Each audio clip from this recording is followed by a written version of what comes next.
ሰላምና ጤና በያላችሁበት ይድረሳችሁ ውድን የተከበራችሁ ቤተሰቦቻችን እንደምን አላችሁልን? ከሁለተኛው የዩቲዩብ ቻናላችን አዲስ ስፖርት ልዩ የተለያዩ ስፖርታዊ ጉዳዮችን ልናካፍላችሁ እነሆ ዛሬም በድጋሚ ተገናኘን። ስለምታደምጡን፣ ስለምትከታተሉን ቆይታችሁም ከኛ ጋር ስለሆነ እጅጉን ከልብ አድርገን ነው የምናመሰግነው።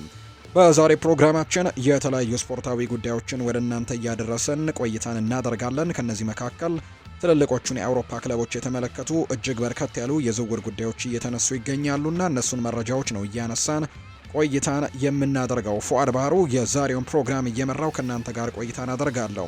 እናንተም ቪዲዮአችንን ላይክ፣ ቻናላችንን ሰብስክራይብ እያደረጋችሁ ቆይታችሁን ከኛ ጋር አድርጉ። ከመሸጋገሪያ በኋላ በድጋሚ ተመልሰን ስንመጣ የተለያዩ ስፖርታዊ ጉዳዮችን እያነሳን ቆይታን እናደርጋለን። አብራችሁኝ ቆዩ።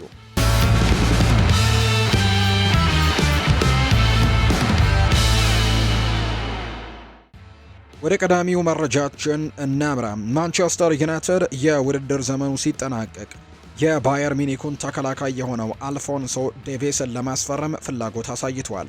ይህ የ25 ዓመት ተጫዋች የጀርመኑ ክለብን ከተቀላቀለበት ጊዜ አንስቶ ድንቅ ብቃት እያሳየ የሚገኝ ሲሆን በአሁኑ ወቅት በዓለም እግር ኳስ ውስጥ ካሉ ምርጥ የግራ መስመር ተከላካዮች አንደኛው ነው።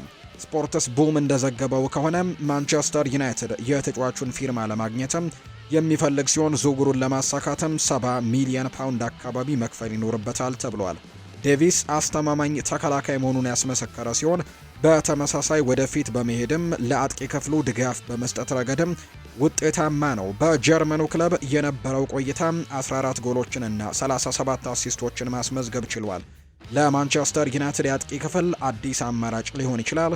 ዝውውሩን ሊያሳኩት ይችሉ እንደሆነ ማየቱ ትኩረት የሚስብ ጉዳይ ነው። ይህንን የካናዳ ብሔራዊ ቡድን ተጫዋች ክለቡን እንዲቀላቀል ማሳመን ቀላል አይሆንም። በአሁን ወቅት በዓለም ላይ ካሉ ትልልቅ ክለቦች በአንድ ውስጥም እየተጫወተ የሚገኝ ሲሆን ዘወትር ለሊግ ዋንጫዎችም ይፎካከራል። ማንቸስተር ዩናይትድ የእሱን ምኞቶች ለማሳካት እንደሚረዱት ማሳመን ይኖርባቸዋል። ክለቡ ዝውውሩን ከፍጻሜው ለማድረስ የሚያስችል የገንዘብ አቅም ያለው ሲሆን ከተጫዋቹ ጋር ስምምነት ላይ መድረስም ይችሉ እንደሆነ ወደፊት የሚታይ ነው። አርሰናልም ከአልፎንሶ ዴቪስ ጋር ስሙ እንዲሁ እየተያዘ እንደሚገኝ ይታወቃል። በዚህ የአጨዋወት ዘመኑ ደረጃ ላይም ወደ እንግሊዝ የመዘዋወሩ ዕድል ለእሱ አስደሳች ሊያደርገው ይችላል። በጀርመን ብቃቱን ያስመሰከረ በመሆኑ አሁን ላይ ደግሞ አዲስ ፈተናን ለመቀበልም ዝግጁ ሊሆን ይችላል። በአሁኑ ወቅት በብቃቱ ማማ ላይ የሚገኝ በመሆኑ በእንግሊዝ እግር ኳስ ላይ ፈጣን ተጽዕኖንም ሊያሳድር እንደሚችል ነው የሚታመነው። እንደ ፓትሪክ ዶርጉና ሉክ ሾው ካሉ ተጫዋቾች አንጻር ሲታይ እሱ ትልቅ መሻሻል እንደሚኖረው ጥርጥር የለውም። ማንቸስተር ዩናይትድ ዝውውሩን በፍጥነት ሊያጠናቀቅ ይችል እንደሆነ ወደፊት የሚታይ ጉዳይ ነው። ሊቨርፑልና ቸልሲ ሙሪሎን ከኖቲንግሃም ፎረስት ለማስፈረም ፍላጎት እንዳላቸው ተዘግቧል። ይህ የ23 ዓመት ተጫዋች በፕሪሚየር ሊጉ ለሚገኘው ክለቡ ድንቅ ብቃቱን እያሳየ ሲሆን በታላላቅ ቡድኖች አይን ውስጥም ገብቷል። አይኒውስ እንደዘገበው ከሆነ ተከላካዩ ከእንግሊዙ ክለብ ለመልቀቅ ግፊት እያደረገ ባይሆንም እንደ ሊቨርፑል ወይም ደግሞ ቼልሲ ያሉ ትልልቅ ክለቦች ጥያቄ ካቀረቡ ግን አቋሙ ሊቀየር እንደሚችል ነው የተነገረው። ይህ ተከላካይ በታላላቅ ቡድኖች ፍላጎት ሊስብ እንደሚችል የተነገረ ሲሆን ሊቨርፑል ወይም ቼልሲ እሱን ለማስፈረም ይፋዊ ጥያቄዎችን ያቀርቡ እንደሆነ ማየቱም ትኩረት የሚስብ ጉዳይ ነው። ሁለቱም ክለቦች ጥራት ያለው የመሃል ተከላካይ የሚፈልጉ ሲሆን ብራዚላዊው ለዚህ ቦታም ተስማሚ ነው።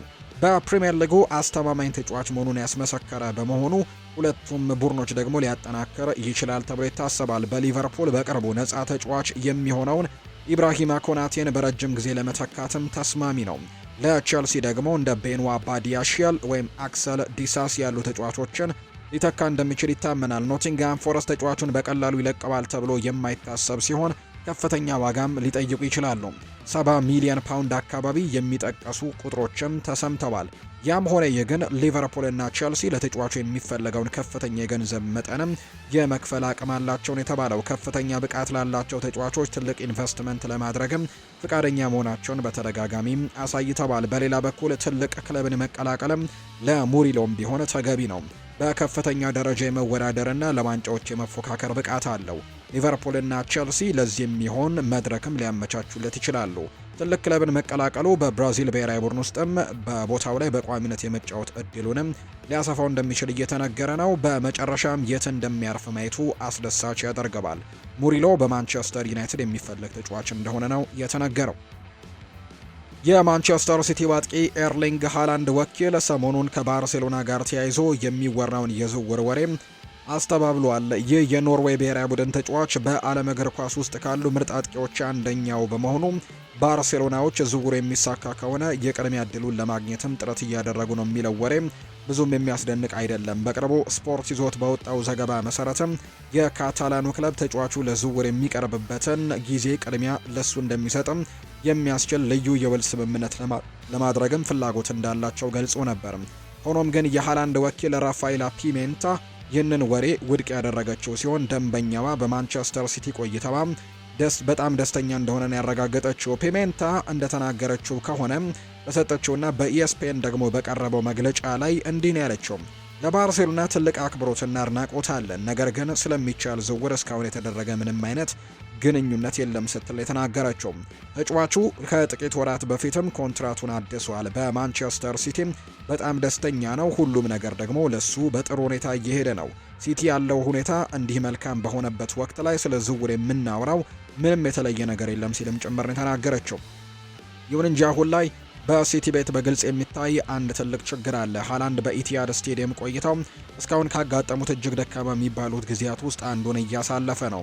እንደ ልማዱ የጎል ማሽን የነበረው ሃላንድ በአሁኑ ወቅት ባደረጋቸው 17 ጨዋታዎች ግን ከጨዋታ እንቅስቃሴ ወይም ከኦፐን ፕሌይ ጎል ያስቆጠረው 3 ጨዋታ ላይ ብቻ ነው።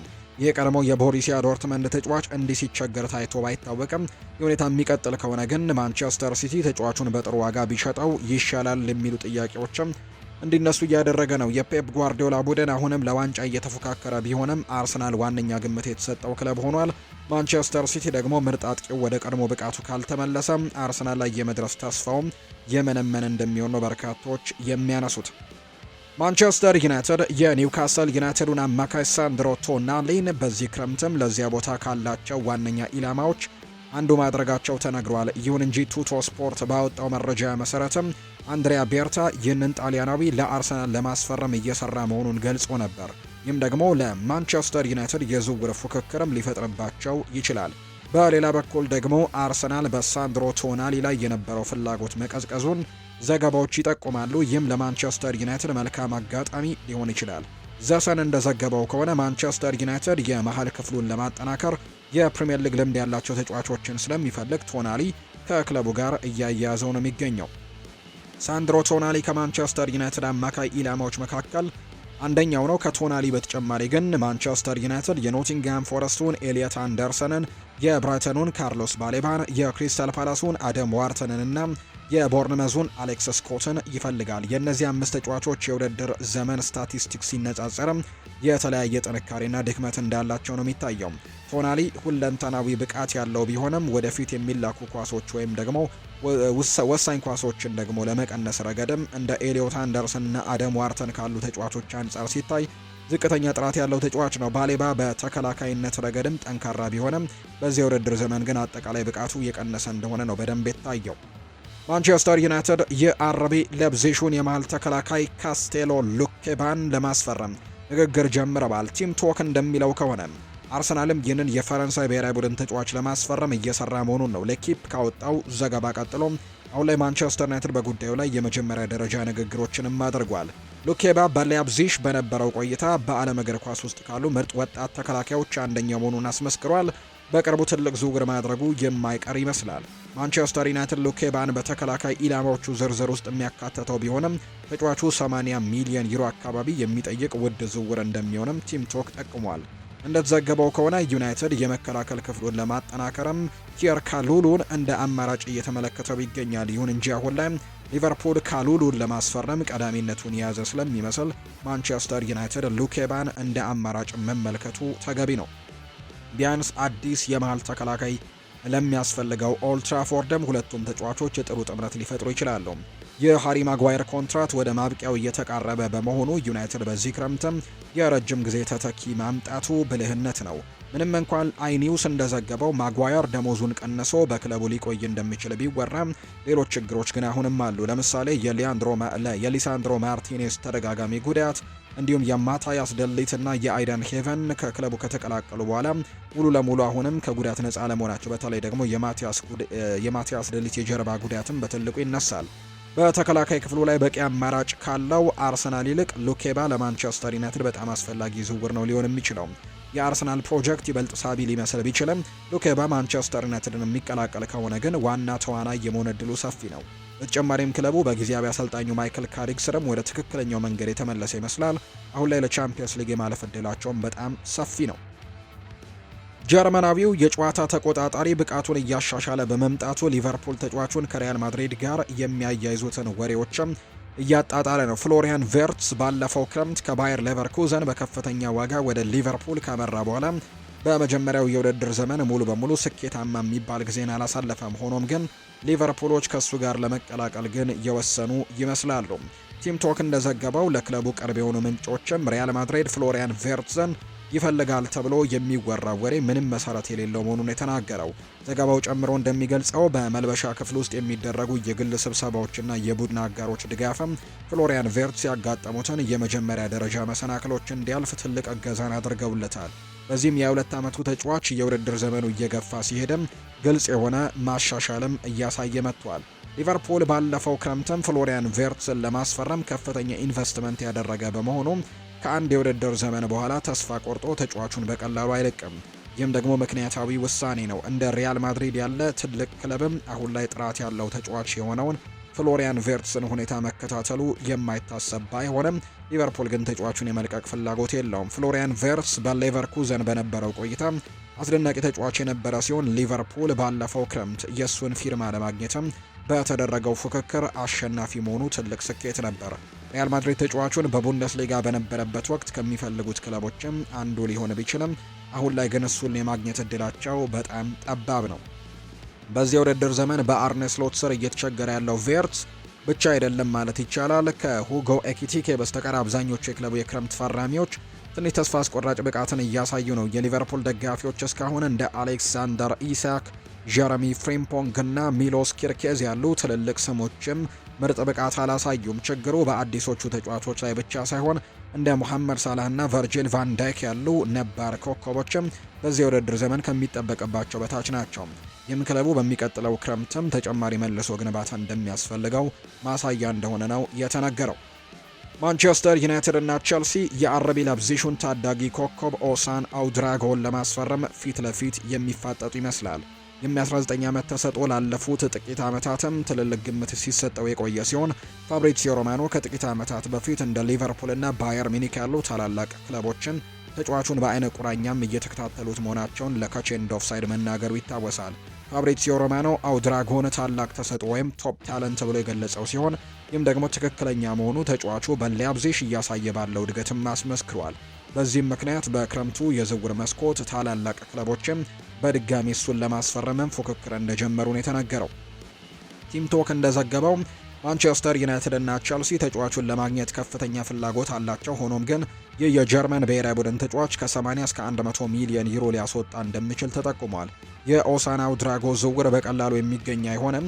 አውድራጎ በላይፕዚግ ባለው ውል ላይም የውል ማፍረሻ ወይም ሪሊስ ክሎዝ የለውም። ይህም ደግሞ የቡንደስሊጋው ክለብም በዝውውር ድርድሩ ላይ ጠንካራ አቋም እንዲኖረው ሊያደርገው ይችላል። የፕሪሚየር ሊግ ክለቦች በታላላቅ ወጣት ተሰጥኦዎች ላይ ከፍተኛ ገንዘቦችን ሊያወጡ መመልከታቸው የሚታወቅ ሲሆን ለአውድራጎም ይህንን ከፍተኛ ዋጋ ለመክፈልም ዝግጁ መሆናቸውን ማየቱ ትኩረት የሚስብ ይሆናል። ዝውውሩ በተለይም በዓለም ዙሪያ ያሉ ምርጥ ወጣት ደግሞ ተጫዋቾችን በማደል ላይ ለሚገኘው ቼልሲ የሚስማማ ኢንቨስትመንት ይመስላል። ያም ሆነ ይህ ግን አውድራጎ አሁን ባለው ሁኔታ ቼልሲን ላይመርጥ ይችላል። ምክንያቱም ክለቡ ወጥ ያልሆነ ብቃትን እያሳየ በመሆኑ በቻምፒየንስ ሊግ ተሳትፎንም ሊያጣ የሚችልበት እድል ሰፊ ስለሆነ ነው። ለማንቸስተር ዩናይትድ ግን ሁኔታው የተሻለ ይመስላል። ተጫዋቹ እዛ የመሰለፍ እድል ይኖረዋል። ቼልሲዎችም በመሃል ክፍላቸው እንደ ኤንዞ ፈርናንዴዝ፣ ሞይስ ካይሴዶ ያሉ ቋሚ ተጫዋቾች ያላቸው፣ ማንቸስተር ዩናይትድ ግን ካሴሜሮ በክረምቱ ኮንትራቱ ሲያልቅ ክለቡን ስለሚለቅና ማኑኤል ኡጋርቴም ክለቡን ከተቀላቀለ በኋላ ብቃቱ አሳማኝ ባለመሆኑ በዚያ ቦታ ላይ አዲስ ተጫዋቾችን ይፈልጋሉ። ማንቸስተር ዩናይትዶች አሁን ላይ ይህንን ተጫዋችም ለማስፈረም ከያዛቸው ስም ዝርዝሮች ውስጥ አሉ። ነገር ግን እንደ ሳንድሮ ቶናሊ እና ኤሊዮት አንደርሰን ያሉ በፕሪሚየር ሊግ የተፈተኑ ተጫዋቾችን ነው የሚፈልገው።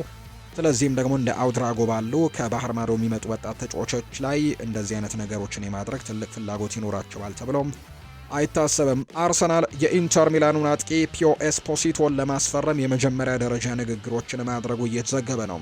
ለዴይሊ ሜል እንደወጣው መረጃ ከሆነ አርሰናሎች ይህንን ተጫዋች በኤስፖሲቶ ላይ ያላቸው ፍላጎትም መረጃ ወጥቷል። ሆኖም ግን ይህ ተሰጥኦ ያለው ወጣት ጣሊያናዊ ለዝውውር እንደማይቀርብ ለክለቦቹ ይፋ ተደርጎላቸዋል ነው የተባለው። ኢንተር ሚላን ተጫዋቹን በአዲስ ኮንትራት ለማቆየት ነው ከፍተኛ ፍላጎት ያለው። እንደ ምንጩ ገለጻ ከሆነ ኢንተር ሚላን በአሁኑ ወቅት ወደ ድርድር ጠረጴዛ ለመቅረብ እንኳን ዝግጁ አይደለም። ኦስፓሲቶ የክለቡ የወደፊት እቅድም ዋነኛ አካል ተደርጎ የሚወሰድ ሲሆን በቅርቡም አዲስ ኮንትራት ለመስጠት ንግግር ያደርጋሉ ነው የተባለው። ኦስፓሲቶ በዚህ የውድድር ዘመን በኢንተር ሚላን ዋናው ቡድን ውስጥም የመጫወት እድልን በማግኘቱ በሁሉም ውድድሮች 7 ጎሎችን በማስቆጠር ድንቅ ብቃቱን እያሳየ ነው። የ20 ዓመቱ ወጣት ፒዮ ኤስፖሲቶ ወጣት በመሆኑም ከሱ ብዙ እንደሚጠበቅ ነው የሚታመነው። አርሰናል ወደፊት ተጫዋቹን ለማስፈረም በድጋሚ ጥረት ሊያደርጉ ስለሚችሉ የእሱን ሁኔታ መከታተላቸውን ይቀጥላሉ። የኢንተር ደጋፊዎች ግን ክለባቸው ከፕሪሚየር ሊግ ፍላጎት ቢኖርም ተጫዋቹን አሳልፎ እንደማይሰጥ በመተማመኑ ሊረጋጉ ይችላሉ። ያም ሆኖ ግን አርሰናል በአጥቂ ክፍላቸው ላይ ተጨማሪ አማራጮችን ስለሚፈልጉ ኤስፓሲቶ ሊታይ የሚገባው ተጫዋች ነው። ኬቨን ሻዴ በዚህ ክረምት ሌላኛው የአርሰናል ኢላማ ሲሆን የመስመርና የማል አጥቂዎችም ለሰሜን ለንደኑ ክለብ ቀዳሚ ተግባራት ሊሆኑ ይችላሉ። ኤስፓሲቶ እንደ ቪክተር ዮኬሬሽ እና ካይ ሃቨርትስ ካሉ ተጫዋቾች ጋር በረጅም ጊዜ በፈረቃም ለመጫወት ጥሩ አማራጭም ሊሆን እንደሚችል ይነገራል። ሆኖም ግን ክለቡ ምናልባትም ፈጣን ተጽዕኖዎችን ሊያሳድሩ የሚችሉ በዓለም ላይ ደግሞ ትልቅ ደረጃ ላይ የተመሰከረላቸው ተጫዋቾችን መመልከት ነው የሚፈልገው። በተጨማሪም በግራ መስመር በኩል እንደ ኬቨን ሻድ ያለ ተጫዋችን ማስፈረም ቪክተር ዮኬሬሽ በመጀመሪያ ውድድር ዘመኑ ካጋጠመው የመላመድ ችግር ወጥቶ በሚቀጥለው ዓመት ደምቆ እንዲታየም በደንብ እድሎችን የሚፈጥር ተጫዋች ያስፈልገዋል ተብሎ ይታሰባል። ያን ዲያማንዴ በጣም ውድ በመሆኑ ለባየር ሚኒክ ዋነኛ ኢላማ መሆኑ ማብቃቱን ተከትሎ ሊቨርፑል ትልቅ የዝውውር እድል አግኝቷል፣ ልክ ማንቸስተር ዩናይትድም እንደሚፈልገው። ክሪስቲያን ፎልክ በቅርቡ ባወጣው መረጃ መሰረት ባየርን ኢንሳይደር አምዱ ላይ ዲያማንዴ ወደ ባየር ሚኒክ ያመራል ተብሎ የሚወራው ወሬን አጣጥሎታል። ዲያማንዴ ድንቅ ብቃትን ያለው ተጫዋች ቢሆንም ባየር ሚኒክ ከአርቢ ለብዚሽ ጋር የሚደረገው ድርድር ከሚጠየቀው ከፍተኛ ወጪ አንጻር ግን ወደ ሌሎች አማራጮችም ለመዞር ይገደዳል ነው የተባለው። ክሪስቲያን ፎልክ እንደሚናገረው እውነቱ ይሄ ነው። ያን ዲያማንዴ ለባየር ሚኒክ ውሳኔ ሰጪዎች አሁን ላይ ቅድሚያ የሚሰጠው ተጫዋች አይደለም። ተጫዋቹ ትልቅ ብቃት ያለውና በዚህ የውድድር ዘመን በቡንደስሊጋው በጣም ጥሩ እየተጫወተ ያለ መሆኑ ይታወቃል። ስለዚህም ከዝውውሩ የወጣውን ደካማ ተጫዋች ስለሆነ ሳይሆን እንዲያውም በጣም ጎበዝና በጣም ውድ ስለሆነ ነው ብሏል። ሊያብዚሽ ለዝውውሩ ምን ያክል እንደሚፈልግ ባየር ሚኒክ ያውቃል። ድርድር የሚጀምረውም ከ100 ሚሊዮን ዩሮ 86.2 ሚሊዮን ፓውንድ አካባቢ፣ ይህም ደግሞ በጣም ብዙ ገንዘብ ነው። ባየር ሚኒክ አሁን ላይ ለመክፈል ካሰበውም በላይ ነው ሲልም ጭምር ነው የተናገረው። ሌላኛው እውነታ ደግሞ በግራ መስመር ላይ ዋና ተጫዋቾቻቸው የሆኑት ሉዊስ ዲያስ በክለቡ ይገኛል። ለተቀያሪ ተጫዋችነትም ያን ያክል ከፍተኛ ገንዘቦችን መክፈል አይችሉም። ስለዚህም ባየር ሚኒክ በተጫዋቹን ቢወደውም ከፕሪሚየር ሊግ ክለቦች ጋር በሚደረገው የዋጋ ፉክክር ውስጥ ግን አይገባም። ባየር ሚኒኮች ፍላጎታቸው መቀዛቀዙን ተከትሎ የያን ዲያማንዴ ዝውውር አማራጮች ፋብሪዚዮ ሮማኖ በዩቲዩብ ቻናሉ ላይ እንደተናገረው ዲያማንዴ ከሊቨርፑል ጋር በትልቁ ስሙ እየተነሳ ነው። በተለይ ዩናይትድም የዚህ ተጫዋች ፈላጊ እንደሆነ ይነገራል። ዩናይትዶች ያን ዲያማንዴን በእርግጠኝነት ያስፈርሙታል ማለት ባይቻልም ክለቡ በተጫዋቹ ላይ ግን ግልጽ ፍላጎት እንዳለው ይነገራል። የዩናይትድ ስካውቶችም አረቢ ለብዚሽ ከኦክስበርግ ጋር ባደረገው ጨዋታ ላይም ተገኝተው ነበር። ነገር ግን ያን ዲያማንዴ ጎል ያስቆጠረ ይመስላል። በቅርቡም በጣም ጥሩ ብቃትን እያሳየ ነበር። ጉዳዩ ስለ ጎሎቹ ብቻ አይደለም፣ አሲስቶችም ጭምር ናቸው። ተጫዋቹ በጣም ፈጣንና አንድ ለአንድ የሚደረጉ ግንኙነቶች ላይም ጎበዝ ነው። ዩናይትድ ብቻ ሳይሆን በርካታ ክለቦች እየተከታተሉት ነው። ሊቨርፑልም በትልቁ ስካውቶችን ደጋግሞ መገኘታቸው ተጫዋቹን እንዲሁ በአይነ ቁራኛ መከታተላቸውን የሚያሳይ ነው። ሊቨርፑል የዚህ አይቮሪ ኮስታዊ ወጣት ፈላጊ መሆኑ ተገልጿል። የሚሆነው ደግሞ ሊቨርፑል በዋነኝነት የሚፈልገው ሚኬል ኦሊሴን በጣም ውድና የማይገኝ በመሆኑ ፍሎሪያን ፕሌተንበርግ በኤክስ ገጹ ላይ እንደገለጸው ሊቨርፑል ለዚያ ቦታ ዲያማንዴን እንደ ሌላ አማራጭ እየተመለከተው ነው። ማይክል ኦሊሴ የሊቨርፑል የህልም ዝውውር ሆኖ ቢቆየም ዝውውሩ አሁን ላይ ግን ፈጽሞ የማይሳካ ተደርጎ ነው የሚቆጠረው። ምክንያቱም ተጫዋቹ ለሽያጭ የቀረበ አይደለም። ባየር ሚኒክም ኮንትራቱን በ2029 በላይ ማራዘም እያሰበ ነው። በዘንድሮ የውድድር ዘመን 13 ጎሎችና 25 አሲስቶችን ያስመዘገበው ኦሊሴ ድንቅ ብቃትን እያሳየ ነው። በዚህ ምክንያት ሊቨርፑል ትኩረቱን በቡንደስሊጋ ወደሚገኘው ዲያማንዴ አዙሯል። ዲያማንዴ ገና የ19 ዓመት ወጣት ቢሆንም በዚህ የውድድር ዘመን ለክለቡና ለብሔራዊ ቡድኑ በአጠቃላይ 14 ጎሎችንና 5 አሲስቶችን ያደርገዋል። በሁለቱም የመስመር አጥቂ ቦታዎች ላይ የመጫወት ብቃት ያለው በመሆኑ እንደ ዩናይትድ እና ሊቨርፑል ላሉ ታላላቅ ክለቦች በአሁኑ ሰዓት ለወደፊትም ተስማሚ ተደርጎ ነው የሚወሰደው። ሉዊስ ሆል በኒውካስል ዩናይትድ ቤት እጅግ ድንቅ ብቃቱን እያሳየ ሲሆን ክለቡን በቻምፒየንስ ሊግ ከባርሴሎና ጋር በነበራቸው ጨዋታንም እንዲሁ በተጫዋቹ ብቃት በተለይ በመጀመሪያው ዙር ጨዋታ ስካውቶች በተጫዋቹ ብቃት መማረካቸውን የተነገረው ይህ በእንግሊዝ ብሔራዊ ቡድን ተጫዋች በሴንት ጄምስስ ፓርክ ባርሴሎና ጋር 1-1 በጠናቀቀው ጨዋታ ላሚን ያማልን በቁጥጥር ስር በማዋልና በሚያምሩ ኳሶችም የኤዲሃው ቡድንን ወደፊት በማሻገር ረገድም ከኒውካስል ምርጥ ተጫዋቾች ነበር። በመጀመሪያው ዙር ጨዋታ አይኒውስ እንደዘገበው ለሆል አዲስ ኮንትራት የመስጠት እድሉ ሰፊ ነው። የቀድሞ የቸልሲ ወጣት በክለቡ ለመቆየትና ደሞዙን ለማሻሻልም ለኒውካስል ቅድሚያ የሚሰጠው ተግባር ሊሆን እንደሚገባ ምን የጠቆመው የሆል ድንቅ ብቃት በቅርቡ ታላላቅ ክለቦችን ትኩረት መሳቡ የማይቀር ሲሆን ማንቸስተር ዩናይትድ ደግሞ ተጫዋቹን ከሚፈልጉ ዋና ዋና ክለቦች አንደኛው ነው። ፌጂያስ በቅርቡ ባወጣው ዘገባ ማንቸስተር ዩናይትድ የተከላካይ ክፍሉን መልሶ ለመገንባት እና ምናልባትም ፓትሪክ ዶርጎን ወደ አጥቂ መስመር ለማዘዋወር የ21 ዓመቱን ሆልን እየተመለከተ መሆኑን ገልጾ ነበር። ከዚያ ቀድሞ ሊቨርፑል ተጫዋቹን ይፈልግ እንደነበረ ቢታወቅም ባለፈው ክረምት ግን ሚሎስ ኪርኬዝን ማስፈረማቸው ይታወሳል። ሆል ወጥ ያልሆነ ብቃት ለሚያሳየውና ለጉዳት ለሚጋለጠው ሉክሾ ጥሩ ምትክ ሊሆን ይችላል።